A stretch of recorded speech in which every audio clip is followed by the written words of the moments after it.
Hello Raji. Hi Kannan. எப்படி இருக்கீங்க?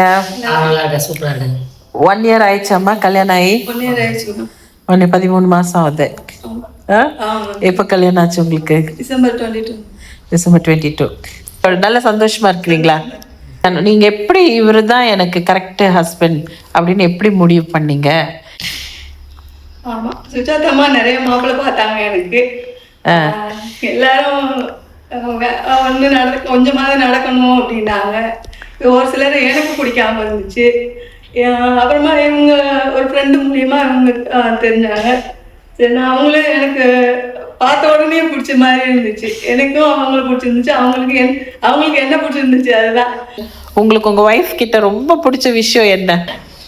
எப்பயோ சில நேரம் நான் கொஞ்சம் கோபமாக பேசினா கூட இவங்க என்கிட்ட திருப்பி கோவப்பட மாட்டாங்க. அவ்வளோக்கு அமைதியாக தான் இருப்பாங்க.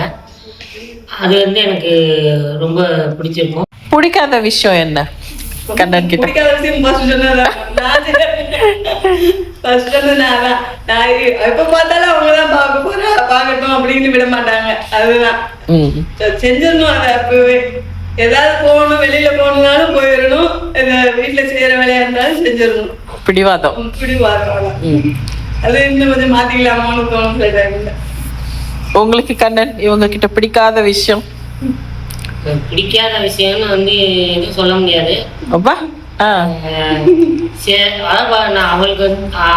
நான் ஒரு விஷயம் சொல்லுவேன், அதை செய்யணும் ராஜி அப்படின்னா அதை அவங்க செய்வாங்கன்னா எதிர்பார்ப்பேன். சில நேரம் செய்யாத நேரத்துல கொஞ்சம் நமக்கு மனசுக்குள்ள ஒரு கோவம் வரதான் செய்யும். என்னடா அது நம்ம கொண்டாடி இப்படி இருக்காளே, இதை சொன்னா செய்ய மாட்டாளே அப்படின்னு. காலப்போக்கில் நானே மனசை அவங்க சொல்றதெல்லாம் நீங்க செஞ்சிடுறீங்களா? ஆமா, நீங்க எல்லாமே செஞ்சிருவீங்களா? அவங்க சொல்ற எல்லாமே செஞ்சிடுவேன்னா எனக்கு சொல்ல தெரியல. ஆனா ஓரளவுக்கு நான் செஞ்சிருவேன். ஒருத்தருக்கு ஒருத்தர் ஹெல்பிங் பண்ணிக்கிறீங்க. அதெல்லாம் ரொம்ப உதவியா இருப்பேன். அவங்களுக்கு எந்த ஹெல்ப் பண்ணாலும் நான் செஞ்சு தருவேன். அவங்களுக்கு வீல் சேர் ஏறப்ப நான் வீல் சேர் பிடிச்சிக்கிறது. இன்னும் இப்ப அவங்களுக்கு ஒரு இடையில ஒரு தடவை உடம்பு முடியாம போயிடுச்சு. அப்ப நான் துணி துவைச்சு ஜாமான் எல்லா வேலையும் நான் செய்வேன். அதெல்லாம் ஒய்ஃபுக்காக நம்ம என்ன வேணாலும் செய்யணும். அந்த கிரைண்டர் தூக்குறது கை ரொம்ப பெசைச்சுமா, பெசையி இவ்வளவு பெருசா வீங்கிருச்சு. கை முட்டி போட்டு கீழே ஒண்ணு முடியல. அப்போ பாத்திரம் தேய்ச்சது, பக்கத்துல இருந்து கேஸ் கிட்ட சொல்லி சாப்பாடுலாம் வச்சது அங்கதான் வச்சாங்க. நீங்க டிசேபிள்டா இருக்கிறதுனால, மாற்றுத்திறன் கப்பலா இருக்கிறதுனால மற்றவங்க உங்களை வித்தியாசமா பாக்குறாங்களா அப்படின்றது நீங்க உணர்றீங்களா? சொல்றாங்க ஒரு சிலர், எங்க ஏஜ் இருக்கிறவங்களே சொல்றாங்க இல்லையா, கொஞ்சம் வயசானவங்க ஒன்னாலையும் நடக்க முடியாது, அந்த பையனும் கண்டு அறியாம கல்யாணம் பண்ணிட்டீங்கன்னு 2 பேர் கேட்டாங்க உங்க ஊர்ல. அப்போ அது கொஞ்சம் கஷ்டமா இருக்கு. அப்ப நீங்க என்ன பதில் கொடுக்குறீங்க? நாங்களே பாத்துக்கிறோம், நீங்க எங்களை பார்க்க வேண்டியது இல்லைன்னு நாங்க சொல்லுவோம். எந்த நடிகர் யாரு ரொம்ப விரும்பி பாப்பாரு? எல்லா நடிகரையும் பார்ப்பாங்க. ஆனா விஜய் பிடிக்கும் சொல்லுவாங்க. அது எனக்காக சொல்றாங்களா இல்லையான்னு தெரியாது. எல்லார் படமும் பார்ப்பாங்க. எல்லா படமும். அப்புறம் பிடிச்ச நம்பர் யாரு உங்களை தவிர அவருக்கு ரொம்ப பிடிச்ச? முதல்வர் ஸ்டாலின் ஐயா தான். அவங்க தான் ரொம்ப பிடிக்கும்.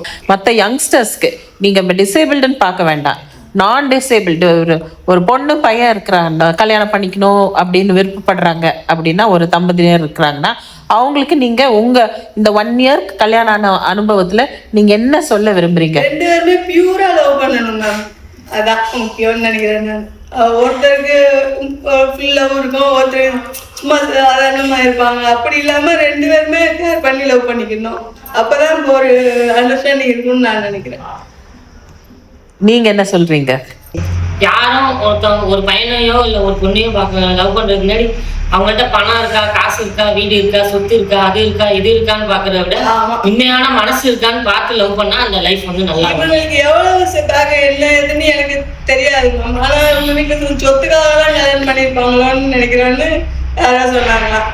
அது என்ன சொத்து இருந்தாலும் அது எனக்கு தேவையில்லை. அன்னைக்கு மேம் சொல்லிட்டாங்க, அது எதையுமே நீ எதிர்பார்க்காதம்மா அப்படின்னு. அதுதான் சொன்னேன் உங்ககிட்ட. சொத்து இவங்கள்ட்டே வச்சுக்கிட்டு மேம். நான் அதை பத்தி நான் கேட்க எனக்கே இருக்கு மேம். ஆமா ஆமா, நான் அத்தையே எல்லாத்தையுமே வேண்டான்னு வந்துட்டேன். உங்களோட ஃபியூச்சர் பிளான்ஸ் என்ன? வருங்காலத்துல என்ன உங்களோட கனவுகள் என்ன? இவங்களுக்கு ஒரு கடை ஒண்ணு இருக்கு மேம்.